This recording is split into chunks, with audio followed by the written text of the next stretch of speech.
Vamos a hacer una oración, que sea el Señor quien nos hable en esta oportunidad. Oremos a Dios. Buen Dios y Padre que estás en gloria, gracias te damos, Señor, por la bendición que nos das de permitirnos estar una vez más aquí, Señor, dispuestos a recibir de tu palabra. Te rogamos, Señor, de que seas tú abriendo nuestro corazón, nuestro entendimiento, nuestros ojos, Señor, espirituales, para que podamos ver esas verdades y realidades espirituales que están escritas en tu palabra, Señor, y que podamos descubrir, Señor, o recordar, en el caso de algunos, Señor, estas verdades que son tan relevantes, Señor, y que apartemos a un lado, hagamos a un lado aquellas cosas que nos estorban para nuestra vida cristiana, Señor.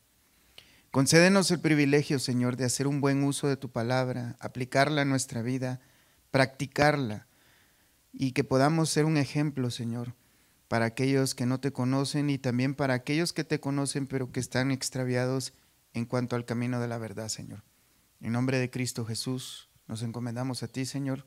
Amén. Salúdense unos a otros, hermanos, si no se habían saludado. Dígale a su hermano, su hermana, bienvenidos.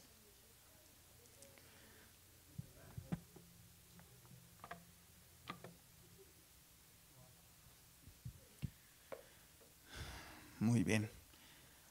Pues así como están, abran su Biblia en el libro de Efesios. Estamos estudiando la carta del apóstol Pablo a los Efesios. Vamos a continuar en el capítulo 4, verso 1 en adelante. Vamos a dar lectura del capítulo 4, verso 1, nomás para tener un contexto, pero nos vamos a enfocar en el verso 3 al verso 6. Pero para tener un mayor entendimiento, leamos desde el verso 1. ¿Listos, hermanos? Dice la palabra de Dios: yo pues, preso en el Señor, os ruego que andéis como es digno de la vocación con que fuisteis llamados, con toda humildad y mansedumbre, soportándoos con paciencia los unos a los otros en amor, solícitos en guardar la unidad del Espíritu en el vínculo de la paz, un cuerpo y un espíritu, como fuisteis también llamados en una misma esperanza de vuestra vocación, un Señor, una fe, un bautismo, un Dios y Padre de todos, el cual es sobre todos y por todos y en todos. Hasta ahí vamos a dejar la lectura, hermanos. Es muy común ver en estos tiempos, hermanos, por todas partes vamos a ver un montón de divisiones. Podemos encontrar gente de todo tipo, ya sea divisiones que se ven manifestadas en protestas políticas, protestas sociales, protestas por causa de injusticias en los empleos, en los trabajos. Podemos ver que la gente se une para protestar. Yo no estoy en este momento para hablar de si esto está bien o está mal. El caso es que la gente se une y se unen con un propósito en común. Por ejemplo, tenemos gente que por causa de injusticias o que consideran injusticias laborales, todos se reúnen y a veces dirigidos por uno o por varios líderes, ellos siguen a esos líderes y estas personas van y hacen ciertas cosas porque tienen algo en común por el cual protestar. Este es en el caso de protestas. Hay personas que protestan para beneficios, para obtener beneficios públicos o no están a favor de lo que el gobierno hace en diferentes ciudades y países. El punto de esto, hermanos, es que la gente se une por un bien común. Este es el caso, hermanos, podríamos decir que hay personas que hasta se reúnen para tratar de conseguir la paz. O sea, el propósito que a estas personas les une es un bien, es algo que tienen en común. Todos deben de estar de acuerdo entonces, todos deben de buscar el mismo fin, todos deben de tener una misma motivación para que se reúnan multitudes y que puedan hacer todas las cosas que hacen. Todos tienen un mismo propósito, de manera que si se mostrase una división en medio de este conjunto de personas que se están reuniendo para hacer una protesta o algo como esto, sería bastante peligroso. El Señor Jesús dijo en el libro de Lucas, capítulo 11, verso 17, que una casa dividida caerá. Una casa que está dividida en sí misma caerá. Es por eso, hermanos, que la iglesia no está exenta también a este tipo de divisiones. La iglesia debe de buscar un bien común. La iglesia, como acabamos de leer en nuestro texto, debe de estar también unida. La división, hermanos, es un riesgo muy grande para toda congregación. No solo para las congregaciones, sino podemos ver, hermanos, que la división puede llevar a fracasar a compañías, familias, empresas, negocios, todo tipo de cosas. A veces fracasan porque se da división en medio de ellos. La unión, entonces, es muy importante, no solamente en la iglesia.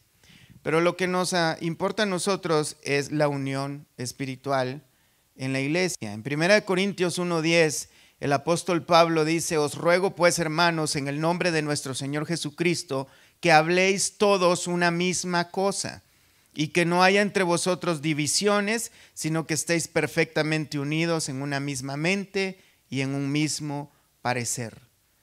Por todas partes en el Nuevo Testamento vamos a encontrar exhortaciones hacia la unidad de la iglesia. Pero vamos a ver a qué se refiere la Escritura cuando habla de unidad. Porque muchas personas, cuando se habla de unidad, entienden cualquier tipo de cosa. Se entiende a veces que debe de ser tolerancia a veces al pecado, aunque eso habría que analizarse detenidamente. A veces la gente no quiere levantar la voz cuando los líderes dentro de una iglesia están haciendo cosas antibíblicas, porque eso, de hecho, esos mismos líderes dicen que denunciar esos errores es hacer división en la iglesia de Cristo. Pero no es lo que dice la Escritura. De hecho, en Filipenses 1:27 dice: solamente que os comportéis como es digno del Evangelio de Cristo. Y aquí, hermanos, entramos a lo que Pablo nos ha venido enseñando en el capítulo 4.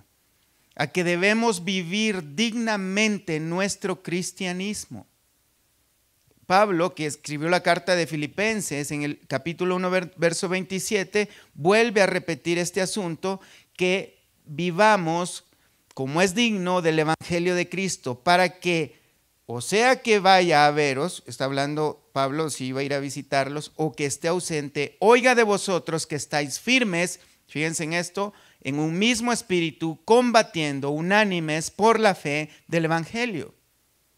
De manera que aquí podemos relacionar que la pureza doctrinal también es muy importante para que llevemos nuestra vida cristiana en unidad, en un mismo pensamiento, en un mismo espíritu, en un mismo sentir. Vivir dignamente como cristianos, hermanos, es la responsabilidad que tenemos cuando nosotros venimos a ser hijos de Dios. Ahora somos hijos del reino, herederos del reino de los cielos. Y lo menos que debemos hacer es vivir conforme a la vocación con la cual hemos sido llamados. Para poder vivir dignamente, debemos vivir en unidad. Pero esa unidad, hermanos, para poder tenerla, para poder llevarla a cabo, primeramente tenemos que ser mansos, tenemos que ser humildes, como dice el capítulo 4, verso 1 y 2. Tenemos que soportarnos unos a otros con paciencia, en amor. Una cosa va llevando a la otra. Hermanos, la vida cristiana no solo está fundada en algunos cuantos ejercicios religiosos, como es leer la Biblia, orar, ofrendar, en algunos casos ayunar, como dicen algunos otros. La vida cristiana también es práctica y tiene que ver con nuestra forma de tratarnos unos a otros. Mucho de lo que vamos a ver de aquí en adelante, si Dios quiere, en las próximas semanas, tiene que ver con una vida práctica, con asuntos de nuestro día a día. no tiene que ver con cosas místicas. La vida cristiana no está basada en tener sueños, revelaciones o experiencias extraordinarias. La vida cristiana tiene que ver con obediencia a la palabra de Dios, en vivir una vida digna conforme al llamamiento con el cual hemos sido llamados. En Efesios 4, del verso 3 en adelante, que es nuestro texto que vamos a estar viendo, una de las formas de las cuales es el centro en el que gira estos mandamientos que Pablo está dando es que seamos solícitos en guardar la unidad del Espíritu en el vínculo de la paz. Y fíjense, otra característica, esta es otra de las características de que estamos viviendo dignamente una vida cristiana correcta. Que de verdad estamos viviendo correctamente conforme al llamamiento con el cual hemos sido llamados. Es una persona que guarda la unidad del Espíritu en el vínculo de la paz. Y la unidad del Espíritu, hermanos, no es algo que podemos fabricar humanamente nosotros. No es algo que se puede hacer por medio de métodos humanos. No es por medio de activismo dentro de la iglesia, de hacer eventos o de hacer ciertas cosas que luego se hacen en los movimientos ecuménicos. La unidad espiritual, hermanos, es algo que proviene directamente de Dios en el momento que nosotros creímos. Ya nos ha sido dada. Y esto es parte, hermanos, de la enseñanza bíblica que hemos estado viendo alrededor de toda la carta de Efesios, del principio básico bíblico en el que ya Dios nos ha proveído todas las bendiciones espirituales y ahora esto es nuestra responsabilidad, que es estar solícitos en guardar la unidad del Espíritu. Eso es parte de nuestra responsabilidad. No podemos fabricar la unidad. Lo que debemos de hacer es conservarla. En el libro de Filipenses, Pablo también dice, hablando acerca de la salvación, que debemos de cuidar nuestra salvación con temor y temblor. Ocuparnos de ella, más bien dice. Pero no es que debemos cuidarla porque la podemos perder, sino de ocuparnos en ella, ocuparnos de lo que Dios nos ha proveído. Es muy diferente a cuidarla celosamente porque podemos perderla, sino tenemos que trabajar en ello. Es algo que nos corresponde hacer a nosotros por lo que ya recibimos de parte de Dios. En guardar. Los comentaristas dicen acerca de la palabra de solícitos, diligente y santo. O sea, ser celosos en guardar la unidad. Pero ojo con esto. El ser celosos no quiere decir que vamos a hacer uso de violencia para obtener esa unidad, porque agrega en el vínculo de la paz. O sea que esto requiere un esfuerzo bastante grande, una diligencia muy fuerte de parte nuestra. Esa es nuestra responsabilidad de parte de Dios, lo que Dios espera de nosotros por causa de lo que Él ha hecho en Cristo Jesús. Que guardemos, que conservemos, que nos esforcemos unidos con todo el mundo, sino que está refiriéndose específicamente con el cuerpo de Cristo. No tenemos que buscar la unidad con la gente del mundo. No quiere decir que los menospreciemos, los aborrezcamos, porque necesitamos predicarles el evangelio, pero tampoco vamos a tener una unidad, una sociedad tan grande con ellos que pueda arrastrarnos a practicar las cosas que desagradan a Dios. Pero lo que sí nos manda la palabra de Dios es que dentro de la iglesia, y la iglesia, hermanos, no solamente es el edificio, de hecho no es el edificio, somos todos y cada uno de los creyentes alrededor del mundo. Pero en la práctica no vamos a tratar de tener unidad con personas que ni siquiera sabemos que existen. lo que tenemos, el reto que tenemos es tener unidad dentro de la iglesia local, la gente que está en el entorno nuestro. Por eso es que antes ya dijo que debemos soportarnos unos a otros. En humildad, en mansedumbre, a través del vínculo de la paz. No es una unidad generada entonces por métodos humanos, hermanos, porque no puede crearse. No es por medio de actividades, sino que es por el vínculo de la paz. El vínculo de la paz, hermanos, es como el cinturón que rodea, que amarra, que une a todos los creyentes. En Isaías, hermanos, 48:22 dice que no hay paz para los malos, dijo Jehová. El mundo no puede recibir esta paz.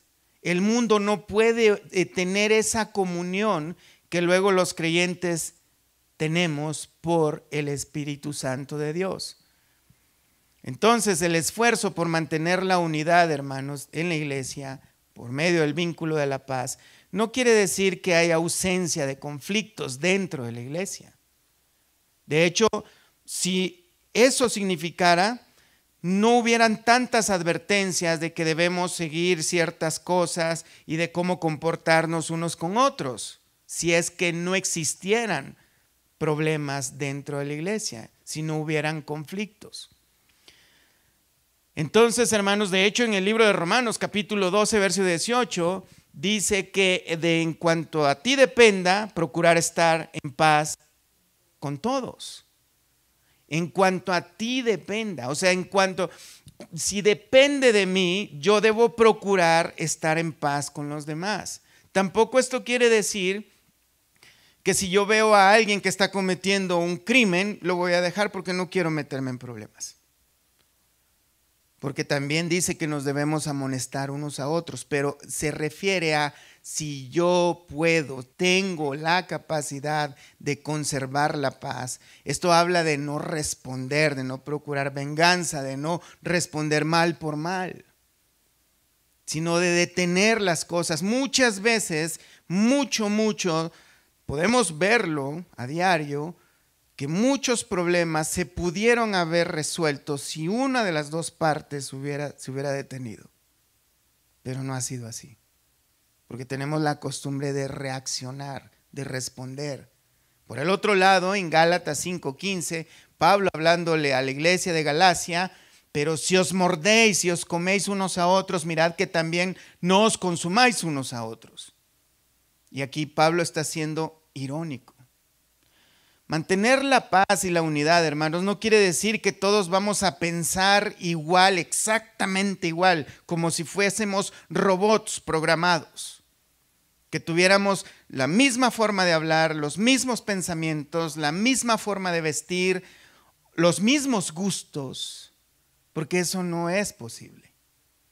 Porque todos sabemos, en el caso especialmente acá, de donde nosotros somos, cada uno de nosotros venimos de ciudades diferentes, en algunos casos de países diferentes, fuimos criados de diferentes maneras y no puede concordar las costumbres que tenemos unos con otros.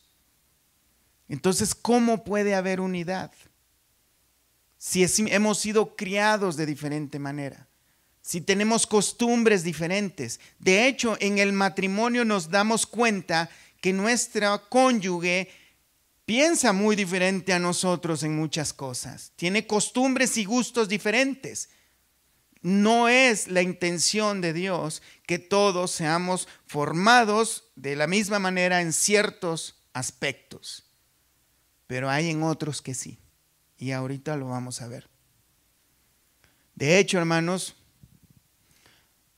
tampoco y debemos confundir que la unidad de la iglesia debe estar basada a la opinión del líder o los líderes.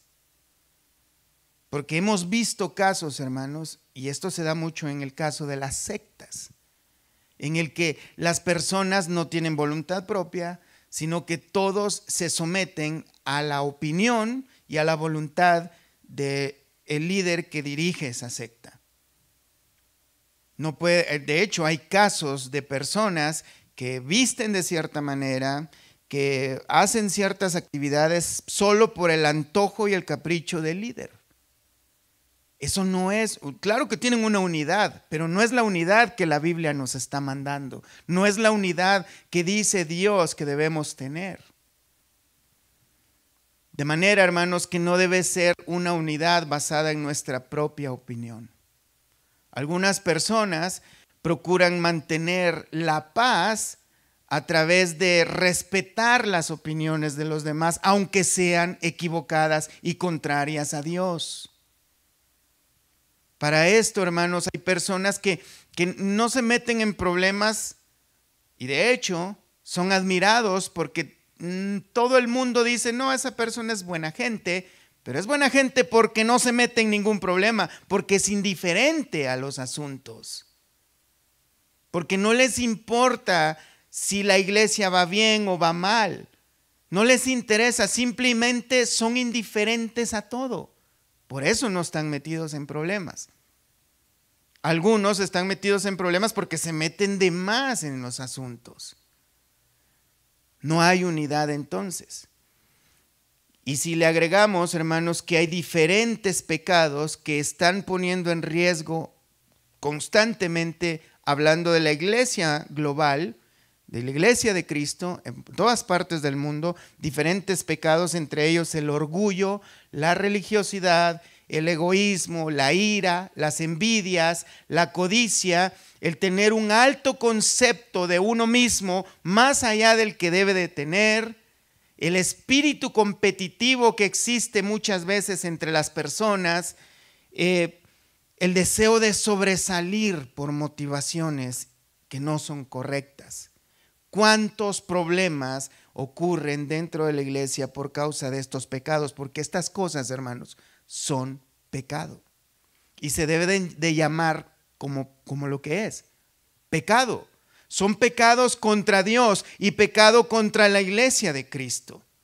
Las envidias, las contiendas, el espíritu competitivo, el provocar pleitos, el deseo de sobresalir, hermanos, el deseo de tener fama o de obtener algún beneficio propio y robarle la gloria a Dios y querérsela quedar uno mismo, es pecado. Esto es una de las grandes causas de divisiones dentro de la iglesia. El orgullo es el principal de ellos. Estos pecados y otros más son causa de falta de unidad dentro de la iglesia. Y muchos cometen una confusión muy grande, un error muy grande al culpar al diablo de estas cosas. Y dicen, no, pues es que el diablo está haciendo la obra de esto y esto y lo otro. ¿Y pues qué esperan que haga el diablo? El diablo su trabajo es hacer mal. Entonces, por eso es que la palabra de Dios dice en 2 Corintios 2:11, para que Satanás no gane ventaja alguna sobre nosotros, pues no ignoramos sus maquinaciones. ¿Cuáles son sus maquinaciones? Provocar pleitos dentro de la iglesia.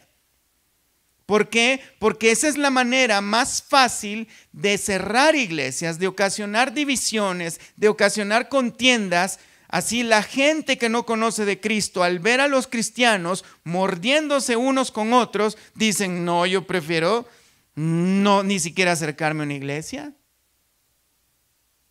El mal testimonio que los cristianos muchas veces damos, eso sirve suficiente para que los que no conocen a Dios ni siquiera quieran acercarse a Él. El mal testimonio que los cristianos luego dan le da un mal nombre al cristianismo. Porque dicen, para ser como ellos, estoy mejor así. Y a veces es verdad. Sí que viven mejor. Sí que se portan algunos mejor que algunos cristianos. Eso es verdad. De manera, hermanos, que no debemos culpar al diablo. El diablo se ocupa de eso, ese es su trabajo, y lo vemos que quiso tentar al Señor Jesús, más bien lo tentó, pero Él no cedió. De hecho, Pedro, en 1 Pedro 5:9, dice que debemos resistirlo en la fe. Así que no es una excusa que debamos de echarle la culpa al diablo, porque ese es el trabajo del diablo.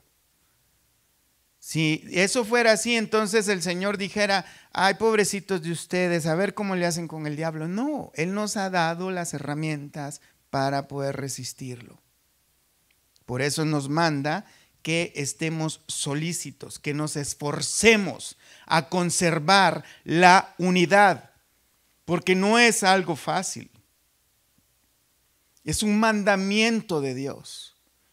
Son las instrucciones de Dios. Si nos ponemos a ver atentamente la palabra de Dios, mis hermanos, la vida cristiana no es mística, no es mágica, sino que es práctica. Pero a veces nos desviamos en cosas que no tienen provecho alguno para nuestra vida. No nos aprovechen nada, porque hay muchos dichos comunes dentro del mundo cristiano hoy en día. De manera, hermanos, que con toda humildad y mansedumbre nos debemos soportar unos a otros con paciencia, en amor, procurando con mucho esfuerzo mantener la unidad del Espíritu en el vínculo de la paz. Así que la unidad y la paz la podemos mantener no basadas en nuestras opiniones, ni tampoco teniendo una forma pasiva o indiferente de, no, pues hay que respetar a las opiniones de cada quien. No es así. La unidad de la iglesia está basada en la doctrina bíblica. La unidad de la iglesia debe estar basada no en la opinión de nadie más, no en nuestra propia opinión, ni en la de muchos, sino en lo que dice la palabra de Dios. La doctrina es la que debe unir a la iglesia. Hay que hacer una diferencia en esto, hermanos. Verdaderamente la unidad proviene de Dios, pero estamos hablando del aspecto divino. Pero del aspecto humano, el que podemos ver, el que podemos palpar, que es la Biblia, su palabra, es el que nos corresponde a nosotros, que también proviene de Dios. Es la doctrina bíblica la que Dios mismo nos ha dado, por la cual nosotros debemos conservar esa unidad. Así que la Biblia afirma que la base de nuestra unidad está en Efesios 4:4, un cuerpo y un espíritu, como fuisteis también llamados, en una misma esperanza de vuestra vocación, un Señor, una fe, un bautismo, un Dios y Padre de todos, el cual es sobre todos y por todos y en todos. Hermanos, como podemos ver, aquí hay 7 bases que vienen siendo una misma, donde nosotros debemos basar la unidad cristiana, la unidad de la iglesia. Vemos que tenemos un solo cuerpo, un solo espíritu, como fuisteis también llamados en una misma esperanza. Todos, hermanos, tenemos algo en común. Somos un solo cuerpo, tenemos un solo espíritu, tenemos una misma esperanza todos. No es que haya varias esperanzas para todo el mundo, aunque se predique a veces de diferentes esperanzas. La gente está esperanzada en cosas terrenales. Una vocación, un Señor, un solo Señor y único Señor, una sola fe, un solo bautismo, un Dios y Padre de todos, el cual es sobre todos y por todos y en todos. De ahí sacamos nuestra motivación. De ahí sacamos la base de lo que tenemos en común. La base de nuestra unidad, según la Biblia, entonces, es la unidad en el Espíritu, la unidad en el Hijo y la unidad en el Padre. Si lo que nos une entonces es, hermanos, en pocas palabras, es la Trinidad de Dios. Es la Trinidad de Dios. Todos los creyentes tenemos un común denominador, que es Dios mismo.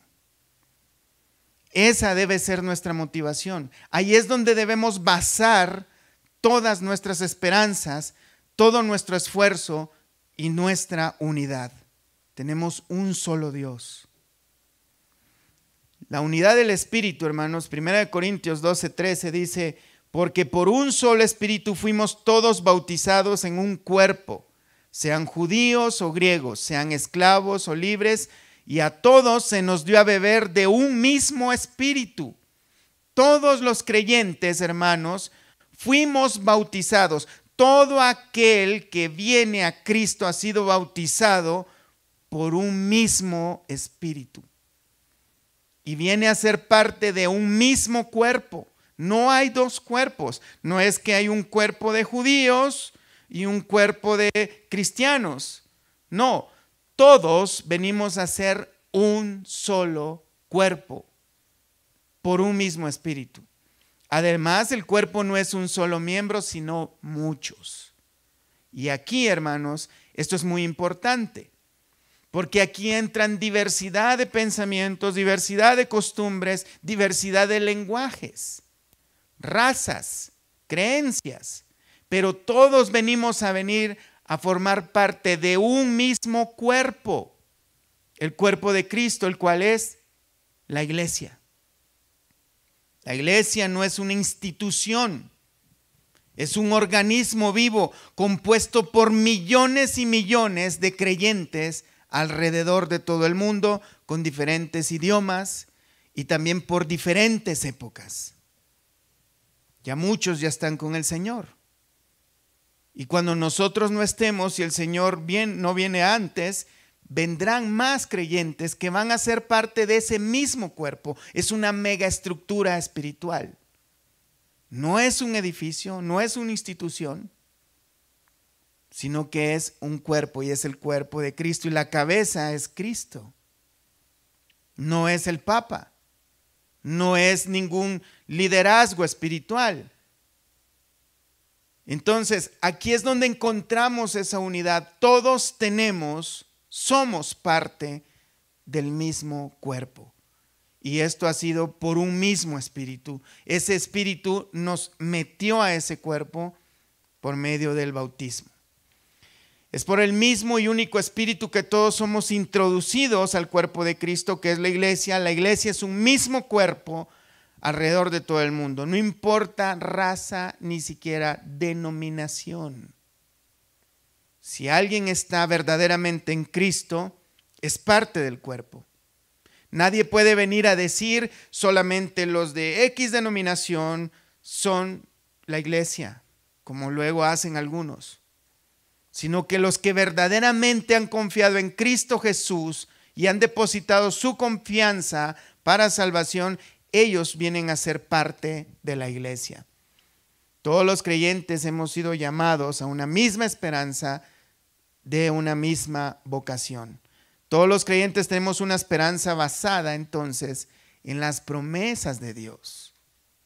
La esperanza que tenemos, hermanos, es que vamos a recibir una herencia que Dios ha prometido. No es una herencia que nosotros nos ganamos, la herencia no se gana, es dada.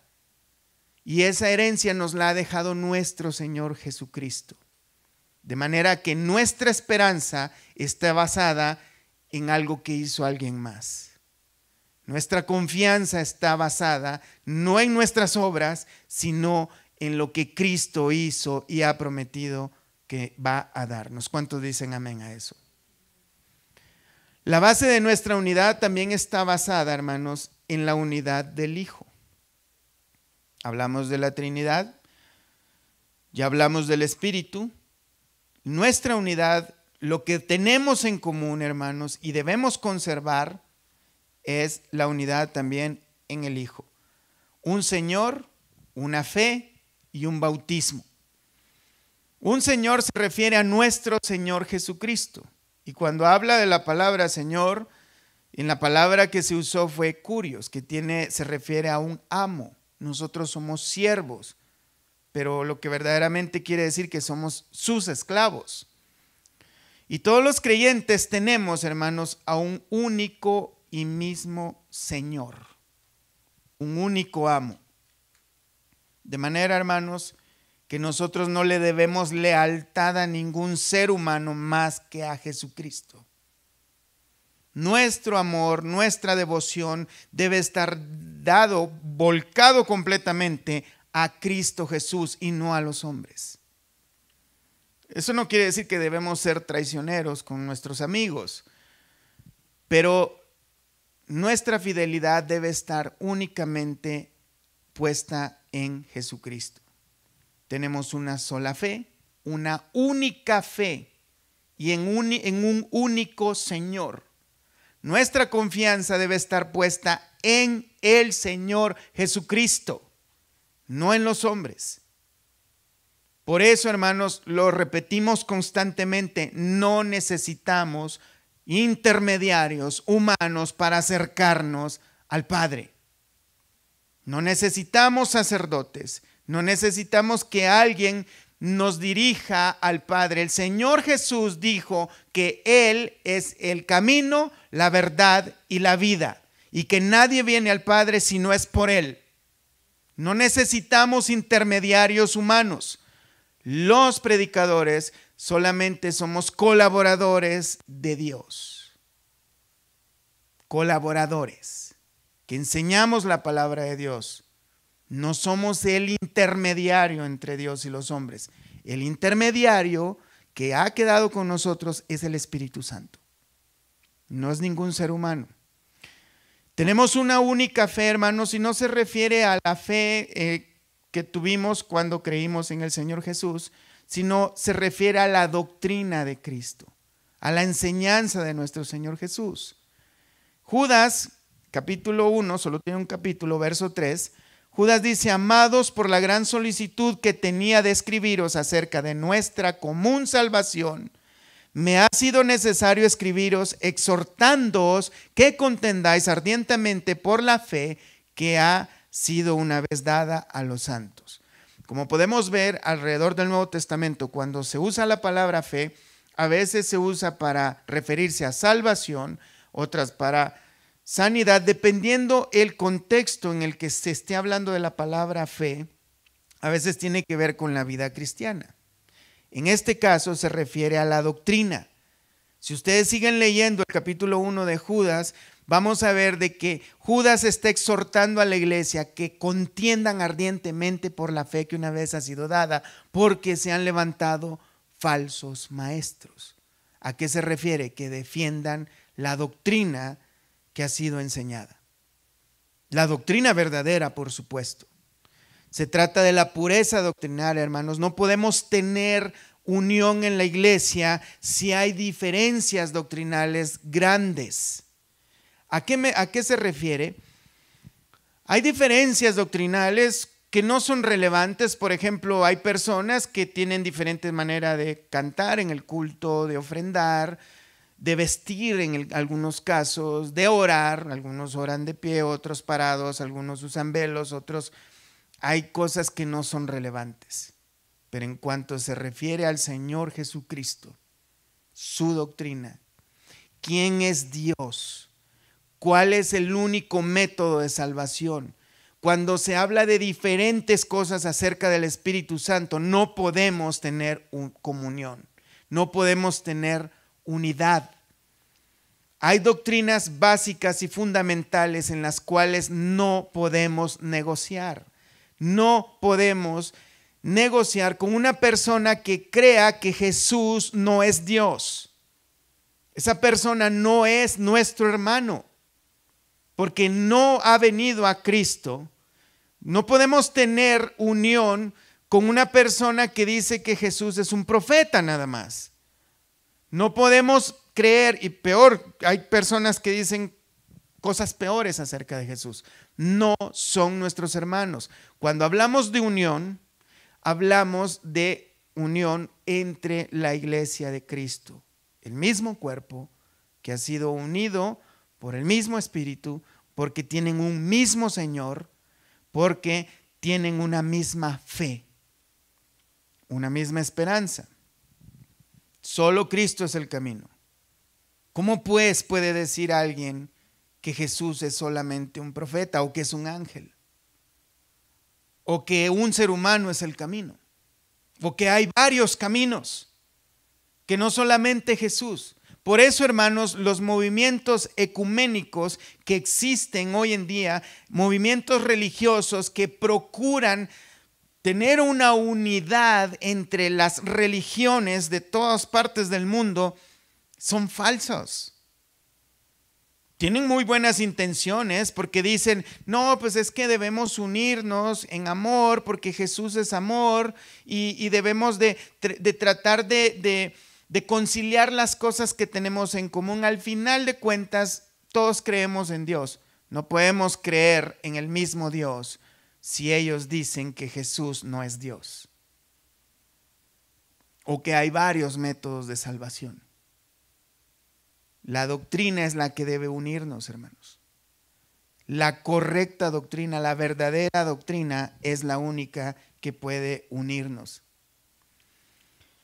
Debemos entonces unirnos, hermanos, por la verdad, la pureza doctrinal, porque los movimientos ecuménicos no están basados en la palabra de Dios, sino en las opiniones de seres humanos. No están basados en verdades bíblicas, porque la Biblia dice que Jesús es el único camino, que no hay intermediario entre Dios y los hombres. Pero hay religiones que no piensan lo mismo. No podemos tener unidad con esas personas. No están basadas entonces en la unidad del Espíritu, la unidad del Hijo y mucho menos la unidad del Padre. No podemos estar unidos con una persona que dice cosas o que dice que Jesús ni siquiera es Dios, como los judíos. Es la pureza doctrinal la que debe mantenernos unidos. Y esta pureza, hermanos, es únicamente para la iglesia, para el cuerpo de Cristo. Debemos conservar la unidad de la iglesia creyendo únicamente que Jesús es el camino y creyendo que Él es la verdad y que Él es la vida y que nadie viene al Padre si no es por medio de Él. Y es por medio de poner atención también a su palabra. Amén. Y su palabra dice que todos fuimos bautizados por un mismo espíritu en un solo cuerpo. Otra base de nuestra unidad, donde debe estar basada nuestra unidad, nosotros como un solo cuerpo, es la unidad que tenemos con el Padre. Verso 6 de Efesios 4, un Dios y Padre de todos, el cual es sobre todos y por todos y en todos. Todos sabemos que Dios es nuestro Padre. Esto se mencionó por primera vez a través de los labios de nuestro Señor Jesucristo. Todos los creyentes tenemos un solo Padre y es Dios. Un solo y el mismo Padre. Esto es importante, hermanos. Tenemos un solo Padre, o es Dios nuestro Padre o es el diablo. Pero los creyentes tenemos como Padre a nuestro Dios. Todos los creyentes tenemos el único Padre espiritual. En el libro de Mateo 23, 9, el Señor Jesús dijo, y no llaméis Padre vuestro a nadie en la tierra, porque uno es vuestro Padre, el que está en los cielos. No debemos de llamar Padre espiritual a ningún hombre vano. El único Padre que tenemos es Dios. No busquemos paternidades espirituales en seres humanos. Tenemos nuestro Padre terrenal, en el caso de algunos. No se está refiriendo a eso, se está refiriendo a paternidades espirituales, en las cuales muchos se autonombran padres espirituales de las personas para enseñorearse de ellos. Pero el único Padre que tenemos es Dios, el cual es sobre todos. Él es sobresaliente, Él está arriba de cualquier otro creyente y está a favor de todos y dentro de todos. Dios el Padre mora en nosotros por su Espíritu Santo. Y aquí es donde tenemos el misterio de la Trinidad. El Dios único vive en cada creyente. El Padre está entonces, hermanos, morando dentro de todos los creyentes, el único Padre, nuestro único Dios. En conclusión, lo que debe unirnos, hermanos, es lo que tenemos en común. Y esto no quiere decir que debemos tener mismas formas de pensar, creer y todo en todos los aspectos. Pero estas cosas básicas no son negociables. Es la doctrina bíblica, la pureza doctrinal, la que debe de unir a la iglesia. Es tener una verdadera doctrina acerca de lo que es el Padre, el Hijo y el Espíritu Santo. El único método de salvación que Dios ha proveído, que es a través de la fe, por gracia, por la obra que Cristo ha hecho por nosotros. No debemos entonces, hermanos, pensar que debemos pensar todos igual. No siempre vamos a pensar igual, pero debemos buscar una manera de conservar esa paz. Debemos de buscar esforzarnos para conservar esa unidad con el vínculo de la paz, sabiendo que no todos pensamos igual, pero doctrinalmente hablando, todos debemos hablar y pensar una misma cosa y tener un mismo parecer. Sabiendo, hermanos, que hay personas que están confundidas. No debemos nosotros dejarnos llevar entonces por nuestros propios razonamientos, sino que debemos cultivar nuestra mente con lo que dice la palabra de Dios. Si dice la palabra de Dios, esto es así, entonces todos debemos hablar la misma cosa. Pero en el caso de algunas personas que tienen ciertas debilidades, que todavía están batallando con ciertos pecados recurrentes, debemos ser pacientes. Como dice el texto, que debemos soportarnos los unos a los otros con paciencia, en amor. Debemos exhortarnos unos a otros con el deseo de que la gente cambie. Nadie, hermanos, ningún ser humano puede hacer que otro cambie. Es Dios el único que puede hacer que cambie. Y muchas veces nosotros vamos a tener que predicar con el ejemplo para que las personas cambien. Pero solo Dios. Por eso es que en el capítulo anterior Pablo decía que él oraba para que los creyentes pudieran comprender todas las maravillas que Dios ha dado, que pudieran vivir en consecuencia de ello. Y eso es lo que debemos hacer, hermanos. Que todos, en vez de criticarnos unos a otros, lo que debemos hacer es orar unos por otros, para que verdaderamente, como dicen vulgarmente, nos caiga el 20, para que de verdad entendamos lo que Dios ha hecho por nosotros y vivamos en consecuencia de eso, que podamos entender, que podamos comprender todo lo que Dios ha hecho en Cristo Jesús por nosotros.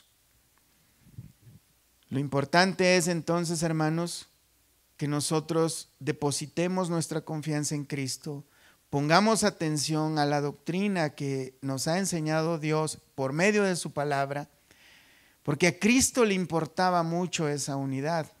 Leímos en Juan capítulo 17 una oración que el Señor Jesús hizo por todos los creyentes, por los discípulos y por todos los creyentes, por todas las épocas. Leamos en el capítulo 17, verso 21. Para que todos sean uno, como tú, oh Padre, en mí y yo en ti, que también ellos sean uno en nosotros, para que el mundo crea que tú me enviaste. En esto, hermanos, no debemos confundir que en nombre de la unidad debemos tolerar a las personas que están en rebeldía directa contra Dios. No quiere decir que debemos tolerar a las personas que están ofendiendo directamente a Dios.